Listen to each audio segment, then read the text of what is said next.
So, how would you describe your meditation practice?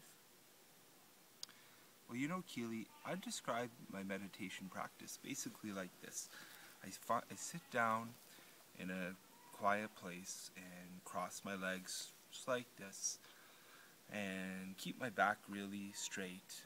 And basically, all I do for the meditation practice is I breathe. I don't do anything else. There are lots of other great things you can do to relax, but for meditation, all I do is sit down and breathe and have absolute silence for 5, 10, 15 minutes, whatever time you want to dedicate to it. But that's what you do, and you sit down just like this and breathe for say 5 minutes. So like I'll show you just like this.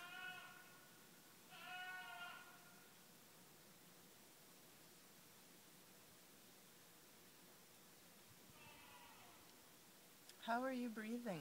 It looks like you're moving more than most people do when they breathe. Well, I'm just breathing in a natural way. See, I'm really controlling the breath from here, from the stomach. And so I push it out when I want to breathe in. So I push my stomach out. And the air comes in like this. And I hold it for a moment. And then I release my stomach muscle. And then the air comes out like that. So I'm not sort of sucking the air, not like that, but controlling really the whole thing, and my mind, my attention, my thought is on here, this sort of muscle of controlling the breath. And when you start to do it for a little while, the idea about when to breathe in, when to breathe out, when to release your breath and everything, it starts to become natural. And that's really the goal, because then your thoughts will really start to relax in a way where it's very difficult, or perhaps even impossible, to relax without doing some sort of regular meditation. Very difficult. But this lets you relax in the highest kind of relaxation possible by people. And What's the benefit of relaxation? The benefit of relaxation. There are goats here because we're sitting out on the grass. They're going to show us. And the dog is here, and then there's some goats in the background. They're coming over too. They keep ba, ba, ba, ba. But the benefit to the meditation is that you'll forget about all your stresses, and you'll be much happier, because the worries that can be so easily on the mind of an average person in today's life will be replaced with joy. And you lose your fear, because fear is really what makes us unhappy and causes us to lose our joy. Are you telling us that we are not... Are you telling us that fear is optional? That's right. Fear is optional. Fear is optional. You do not need to be afraid or have fear or entertain any kind of fearful thought at all, at any time ever. And that's why we do the meditation as well, because that shows us who we really are. And we have a power within us that is connected to all the power in the universe. Everything we see out there, this power is connected to, and love is the philosophy that takes over. And love eliminates stress. When you have a loving relationship with God, then your stress disappears. And so we meditate just to remember who we are. When we do that, we forget all the stress. And so that's the practice that I do and that I recommend, and really you should do it every single day. Doing these breathing exercises, you'll find that fear is indeed optional. You can choose not to take on fear. And if you're not afraid, that's really when you become joyful, because where there's fear, there's no love. And where there's love, there's no fear. And actually, love is everywhere. The fear really is an illusion. And when we meditate and get the light inside us that shows us this better way, this way of truth, all these illusions of fear disappear. So that's basically the idea behind it. Living a human life today, in year 2012, it's so complicated. You know, when you get a chance to get out of the city for a while, in the country, like we are right now, then you're reminded that, there's a simpler way of living. But for most of us, for, the 350 days a year or our working days when we don't have vacation, when you're living in the city, connecting with the fast-paced crowd of today, electronically, and talking to people, and conversations are so fast today and so demanding, it can be very stressful. So this type of tool is available for all people to use. It's not something that only works for some people. It's just a regular technique that anybody can use. You sit down and concentrate on your breathing. And then you can do what we're really meant to do here, and that is spread love and communicate the joy of love and brotherly love, sisterly love. That's what we're here for. Everything else, it's all going back to the dust. These bodies that we're living in Keeley, they're dust. They came from the dust, they're going back to the dust. But what's inside is spirit, and it's all powerful, and it's one with everything, and it's one with the creator of the universe, who only loves. God is love, and love is God. And so when we love, we're invoking God, and he's all powerful and does miracles, incredible things. That's what's all the stories in the gospel, and Matthew, Mark, Luke, and John, and so forth, and all the philosophy of the world, Hinduism, Judaism, Islam, all of them, they're all equally valid when they talk about love as being the governing power. And it feels good. That's what we're here for. There's a reason that love feels so good. It's because that's our natural state. We should be striving all the time for fearlessness so that we can have the power of love. Actually, strive for love, and then fearlessness comes. That's the better technique. There isn't a fear, really. There is no fear. That's what you come to see when you start to feel who you really are, and all the clouds of doubt and fear dissipate. You see, there is no fear. I was afraid of nothing. There was nothing really threatening me. You thought it was threatening you at the time. It seemed so big and so real. And they do. Fears do feel real when you're there at the time. But we always have to remember who we are, that we have a loving relationship with the creator of the universe, and God loves us and absolutely will protect us and not let our hearts get broken. Or, well, your heart gets broken in life when you go out there and love somebody. That can happen sometimes. But the real love, the true love, I'm not talking about the bodily love, but God's love, totally pure, that doesn't get broken. It's always 100% available to us, and it's never taken away from us. It's inside, and there's bliss there that we can and should access regularly. And then sadness sort of dissipates too. There's nothing really to be sad about if you're totally connected to the strongest power of the universe who meets all of your needs. Why would you possibly be afraid? He loves you. That's what it's all about. The Creator loves us. And that's what God is about. It's not, in my opinion, about all of the different rules that you have to do because that's what the tradition says. That stuff doesn't mean anything. God is love. And what is not love, one might say, is not God. There is no absence of love, and there is no absence of God.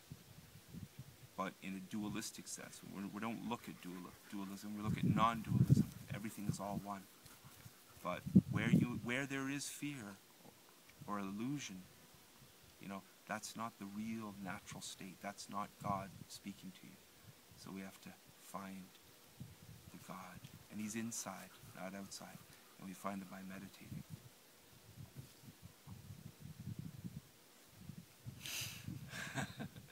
Well, we have a guest.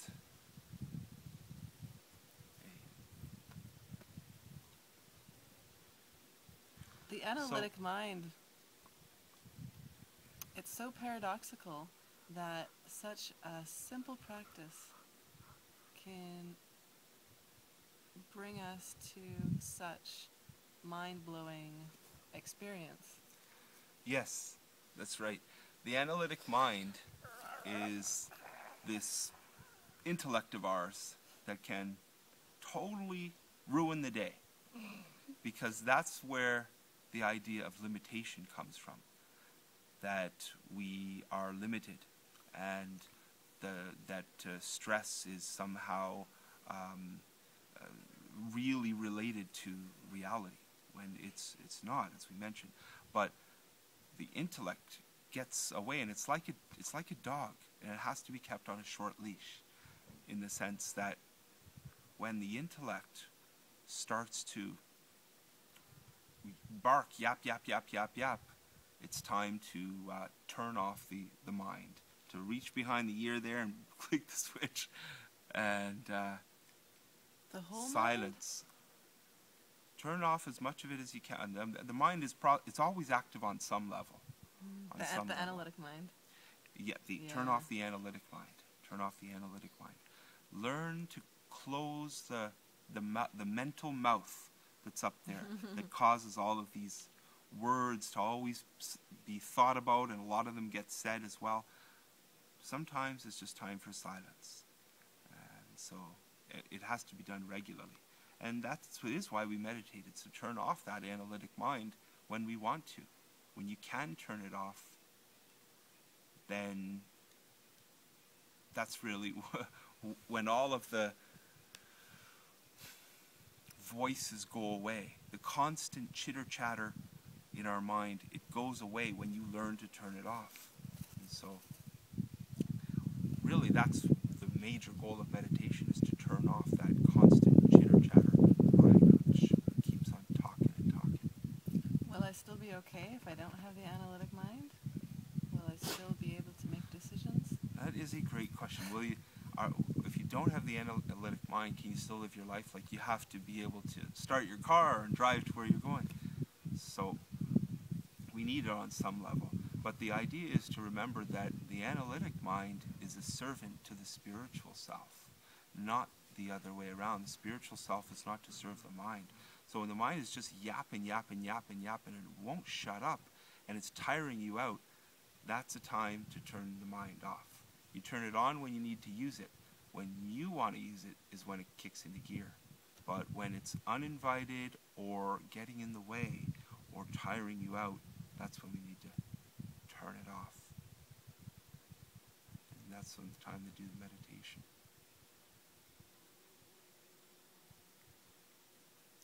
So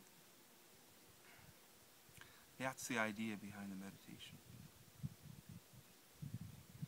And when you can live every day having done a meditation, and also remembering all the great teachings and texts out there, and the great living teachers of today and of yesterday, who remind us we should not be worshiping this idea of a vengeful God.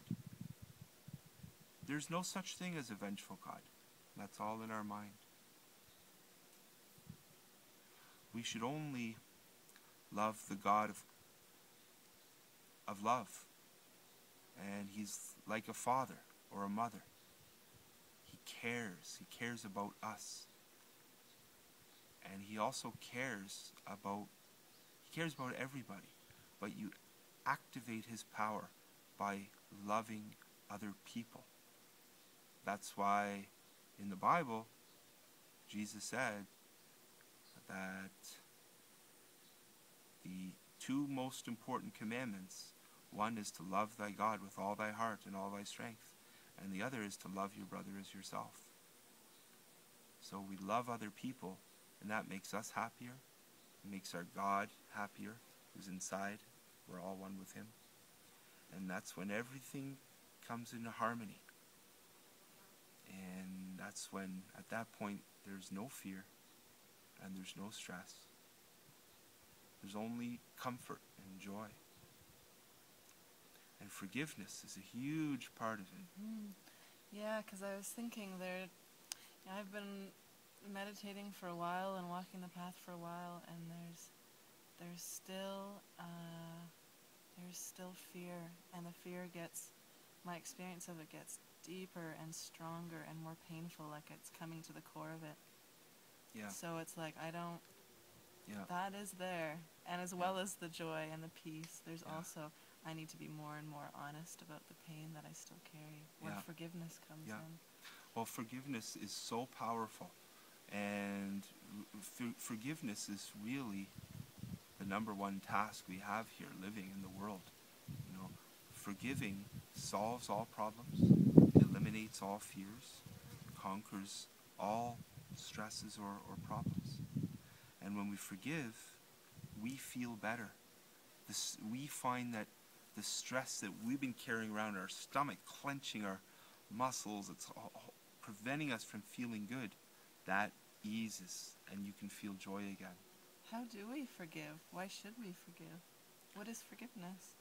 Forgiveness is when you decide to overlook, if you feel somebody has done something to you, somebody did something bad to you or was unfair to you, forgiveness is when you decide in your mind that this person they didn't do anything to you, and just love them with 100% fullness, as though you did before anything quote unquote happened. You have to understand there was just an illusion, or even if somebody did something really, what might seem really bad to you, you still have to forgive them. Find that place where you're not holding a grudge anymore. Let me say it plainly, you have to love them again. You have to turn on the tap of love in your heart to them and not hold anything against them. That's what forgiveness is. And we have to do it every single day. If somebody cuts you off on the road or someone's rude to you in a store, you have to forgive them. Don't hold it in your mind that this person did something bad to me. If you hold it in your mind, what's going to happen is you'll end up doing the same thing to somebody else. And so the very thing that you were, judging, you find that, after all this time I was judging myself. So just forgive and don't judge. And where somebody does something wrong to you, love them all the more for it. That's really the message of the gospel. That's real power. So let's say somebody is rude to you. The best thing you could possibly do, not just overlook it and think, that was nothing, but go out and actively love them back. Return their rudeness for kindness. And that's when really amazing things will start to happen. That's what Jesus talks about also in the gospel. Matthew, Mark, Luke, and John. So it has to be a message of forgiveness. It's unceasing, it doesn't end. And a message of love. And it's absolutely vital to do the meditation, or some form of meditation, some practice that keeps your mind strong, so that you never think negative thoughts. And when a negative thought comes in, you have to have the strength to say, no, I reject this negative thought. I'm not going to think about this negative thought, and move on to the next issue mentally, so to speak. And that's also why we meditate.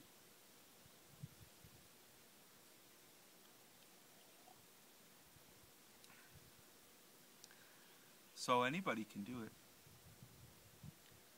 Anyone can meditate. It's all in your hands. You have the power to get up those 15 minutes early.